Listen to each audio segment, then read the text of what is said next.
할렐루야. 예수 부활하셨습니다. 부활절 주일에 오늘 여러분을 만나게 돼서 반갑고 매우 기쁘고 흥분됩니다. 왜냐하면 우리 주님을 만난 여러분을 만났기 때문입니다. 사랑하는 성도 여러분이요, 오늘 말씀은 누가복음 24장 13절로 35절 말씀입니다. 이 말씀을 통해서 부활의 주를 만난 삶이라고 하는 제목으로 오늘 함께 은혜 받기를 간절히 원합니다. 예수께서 우리 죄를 지시고 십자가에 달리셔서 무덤 속에 계시다 사망 권세 이기시고 사흘 만에 부활하신 가장 깊은 날이 바로 오늘 부활절입니다. 우리 주 예수님의 부활은 십자가의 대속적 죽음과 함께 하나님의 구원의 약속의 말씀대로 이루어진 것을 확증해주는 사건입니다. 부활을 믿는 이들에게 예수와 함께 죽고 예수와 함께 사심을 받은 감격과 구원의 사건으로 예수님의 부활은 곧 그를 믿는 자들의 부활이 되는 것입니다. 초대교회는 이 부활로 말미암아 믿음과 권능을 가지고 십자가의 부활의 증인이 될 수 있게 하셨습니다. 오늘 과거의 부활을 기념하는 것에 그치지 말고 자신이 직접 부활을 체험해 부활의 주를 만나는 삶이 되어지시기를 간절히 축원합니다. 그리고 더 나아가서 부활의 신앙을 가지고 온 세상을 향해 예수 그리스도의 기쁜 소식, 즉 복음을 증거하는 여러분이 되어지기를 바랍니다. 본문은 예수께서 로마 군인들에 의해서 십자가에서 죽으심을 본 뒤에 두 제자가 너무도 실망해서 터덜터덜 자기 고향으로 내려가던 그러한 모습입니다. 어깨는 축 늘어졌습니다. 발걸음은 무겁습니다. 그들의 대화는 무엇이었을까요? 아마 즐겁고 행복한 것이 아니라 실망과 좌절과 낙담과 낙심한 대화들 뿐이었을 것입니다. 오늘날도 예수가 없는 이들은 오늘날 21세기를 살아가는 이때에도 예수가 없이 걸어가는 인생의 삶은 소망이 없고 비전이 없고 무겁고 힘없는 그런 발걸음일지도 모릅니다. 그때 그들 속에 누군가가 개입을 하기 시작합니다. 누군지 알지 못했지만 그들이 걸어가면서 그이와 함께 두런두런 대화를 나누게 되었습니다. 그런데 놀랍게도 그이와 함께 대화를 나누는 중에 그들은 새롭게 변화되고 마음이 뜨거워졌습니다. 시리에 빠졌고 부정적이고 낙심된 이야기만 나누던 그들이 희열에 가득 찼고 기쁨과 소망이 차고 넘쳤습니다. 그리고 긍정적이고 행복한 이야기가 흘러넘치기 시작했습니다. 왜 그랬을까요? 그들이 바로 부활하신 예수가 그들과 동행했기 때문입니다. 사랑하는 성도 여러분이요, 부활하신 주님을 만난 삶은 과연 어떠한 삶이었을까요?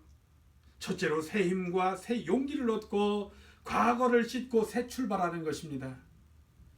예수님의 처형을 목격하고 절망과 시리에 빠져 엠마로 내려가던 두 제자들은 자신도 모르게 부활하신 예수를 만났습니다.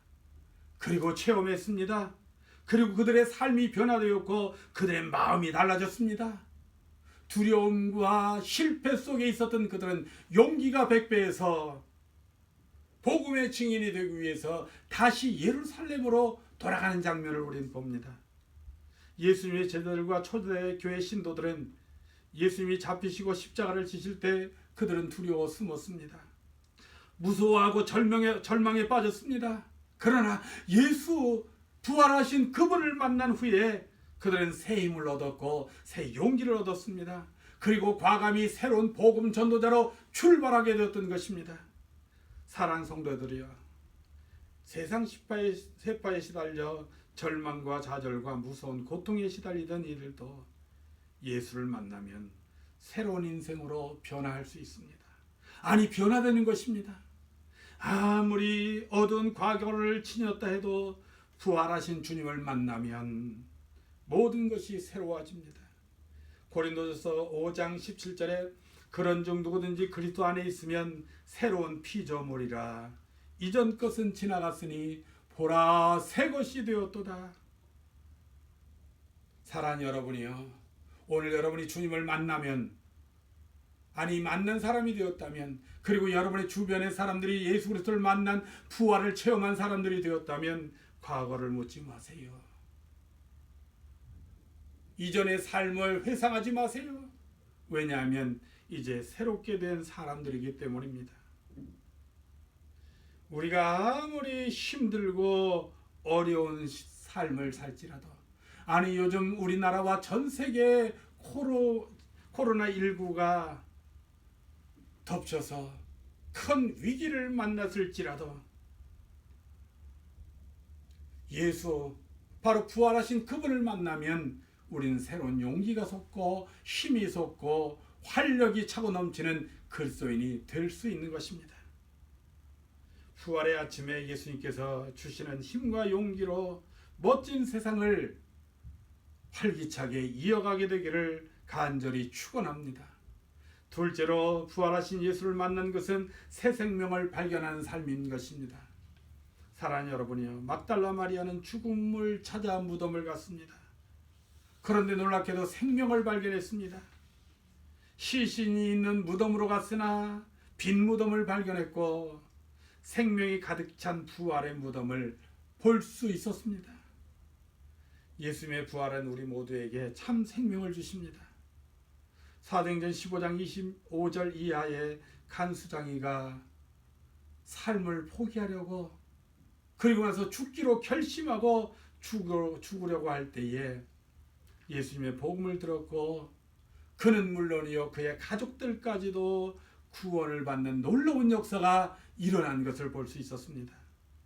사랑하는 여러분, 죽을 수밖에 없는 사람이 부활하신 예수를 만나면 새 생명을 얻게 되는 것입니다.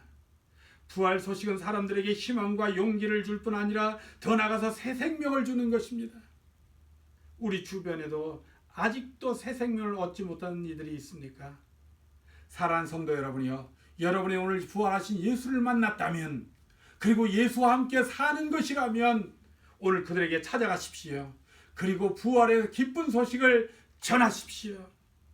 그들도 여러분처럼 새 생명을 얻게 될 것입니다. 셋째로, 가치관의 전환이 이루어진 날입니다. 우린 세상을 살아가면서 우리 자신과 사람들로부터 무엇이 먼저인가 하는 질문을 끊임없이 받고 살아갑니다.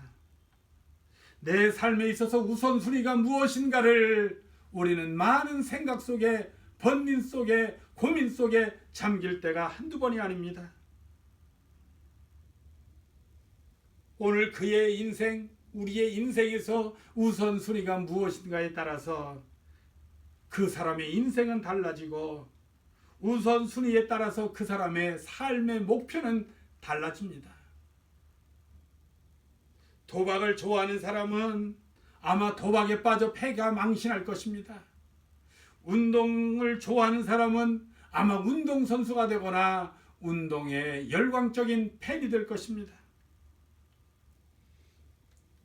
요즘 4월 15일 총선을 앞두고 선거에 나선 이들을 보십시오. 그들은 선거에 나섰기 때문에 그들의 삶은 물론이요, 그들 가정과 가족들과 주변 지인들과 그를 아는 사람들에게 모두가 운동, 선거운동, 선거운동, 거기에 매달리고 있습니다. 가치관의 전환, 무엇이 우선순위입니까? 그들은 4월 15일 당선이 목표이기 때문에 그것이 가장 우선순위가 되어서 어쩌면 부활주일, 바로 부활절 오늘도 그들은 예배 드리기보다는 선거운동에 나설지도 모릅니다. 여러분의 우선순위는 무엇입니까? 부활하신 예수를 만났다고 하는 여러분은 여러분의 인생에 있어서 우선순위가 과연 무엇이 있는지, 무엇이 우선순위의 1번인지 우리 자신을 돌아보십시다. 저는 이 아침에 여러분에게 간절히 바라고 원하는 것이 있다면, 여러분의 인생의 우선순위가 1번, 그것은 바로 예수 그리스도가 되기를 간절히 축원합니다. 제자들은 이제 내려가서 자기의 일을 해야겠다고 생각했습니다. 왜냐하면 그들과 함께 했던 예수가 죽었기 때문입니다. 그것도 그냥 죽은 것이 아니라 비참하고 처참하게 죽었기에 그들은 더 이상 의욕이 없어져 상실되어진 것입니다. 그러나 부활하신 예수 그리스도를 만난 그들은 곧다시 인생의 전환점을 맞이하게 되었고 그들의 삶은 회복되었습니다. 그리고 예수를 만난 그들은 곧바로 예루살렘으로 향해서 달려갔던 것입니다. 그리고 그들은 제자들을 만났습니다. 그 제자들을 만난 그들은 조용한 목소리로 전할 수가 없었습니다. 사랑하는 여러분, 우리가 만난 예수를 좀 보십시다. 내가 만난 예수를 와 보시오. 그들은 흥분했습니다. 그들은 어디서 나온지 모르는 뜨거운 열정이 그들의 인생을 감쌌습니다. 그리고 그들에게 예수님은 용기를 주었고 힘을 주었습니다. 그들은 제자들에게 자신들이 만난 예수를 증거합니다. 두 사람도 길에서 된 일과 예수께서 떡을 떼심으로 자기들에게 알려진 것을 말하더라. 이렇게 말합니다. 사랑하는 여러분, 여러분의 우선순위는 과연 무엇입니까? 여러분의 우선순위, 인생에 있어서 그 우선순위 1번은 무엇인가? 오늘 이 아침에 여러분이 다시 한번 점검하게 되기를 간절히 축원합니다. 부활하신 예수를 만난 체험은 제자들에게 전혀 새로운 세계를 주었습니다. 오늘 우리도 제자들과 같이 부활하신 예수를 만남으로 새로운 삶을 살아야 하는 것입니다. 코로나19로 아무리 힘들고 어렵고 고달플지라도, 아니 어떤 이는 코로나19 이후에 더 어렵고 힘든 경제적으로 혹은 정신적으로 사회적으로 피폐한 일들이 발생할 것이라고 부정적이고 비관적인 말을 할지라도 오늘 부활하신 예수를 만난 여러분은 그들에게 희망을 주고 용기를 주고 힘을 주고 능력을 전하십시다. 부활하신 예수님을 만나고 체험한 제자들은 전혀 새로운 세계를 보았습니다. 오늘 우리도 제자들과 같이 부활하신 예수님을 만남으로 새로운 삶으로 달려가십시다. 부활하신 예수님을 만난 내 삶에 있어서 가장 중요한 것은 무엇입니까? 예수님의 부활이야말로 우리의 믿음과 소망의 모든 것이 되는 사건임에 틀림없습니다. 부활신앙은 믿음을 믿음되게 하고 교회를 교회되게 하는 권능이요 능력입니다. 복음을 바르고 참되게 하는 것입니다. 낙심했던 제자들이 예수 그리스도의 부활을 믿고 성령의 오심으로 그들은 새 힘을 얻었고 새 뜻을 가졌습니다. 그리고 가정을 향해, 사회를 향해, 나라를 향해, 세계를 향해 부활의 소식을 들고 달려나갈 수 있었던 것입니다. 금년 부활절에도 우리는 부활신앙으로 새롭게 무장해서 안으로는 우리의 믿음과 교회를 새롭게 갱신하고 밖으로는 우리 사회와 민족과 세상을 새롭게 만드는 부활에 참여한 성도가 되어지기를 간절히 축원합니다. 사랑하는 성도 여러분이여, 부활의 신앙을 진작시키십시다. 그리고 부활의 권능을 회복합시다. 그것으로 내 자신과 가정과 교회와 우리 사회를 변화시키십시다. 부활하신 예수 그리스도께서 우리와 함께 하심을 확신하십시다. 그리고 증거하십시다. 그리고 외치십시다. 할렐루야, 우리 예수 부활하셨네. 아멘. 기도하십시다. 사랑의 아버지 하나님, 감사합니다. 거룩하고 아름답고 행복한 부활절에 우리 주님을 찬양합니다. 부활하신 예수님은 우리의 삶을 변화시키셨습니다. 부활하신 예수님은 우리의 인생을 달라지게 만드셨습니다. 시리에 빠지고 낙심에 빠졌던 사람들, 부정적이고 좌절했던 사람들을 긍정적이고 밝고 행복한 사람으로 만드셨습니다. 복음을 멀리하고 뒤로 하고 도망다니던 이들을 새로운 용기를 주어 복음 증거하는 전도자가 되게 하셨습니다. 2020년 오늘 4월의 부활절 이 아침에 우리는 예수 만나 달라지고 변화되게 도와주시고 그로 말미암아 우리 교회와 가정과 사회와 나라와 세계를 변화시키는 하나님의 사람들로 우뚝 서게 도와 주옵소서. 오늘도 함께 하심을 감사드리오며 예수님의 이름으로 축복하며 기도드리옵나이다. 아멘. 할렐루야. 오늘 예수님 부활하셨습니다. 우리 다 같이 한번 외쳐볼까요? 할렐루야, 예수님 부활하셨습니다. 할렐루야, 예수님 부활하셨습니다. 아멘. 교회 소식은 전과 마찬가지로 여러 가지 경로를 통해서 여러분에게 충실히 전달되도록 그렇게 하겠습니다. 그러므로 여러분 더욱더 힘내십시오. 더욱더 인내하십시다. 그리고 승리하십시다. 다 같이 축도하겠습니다.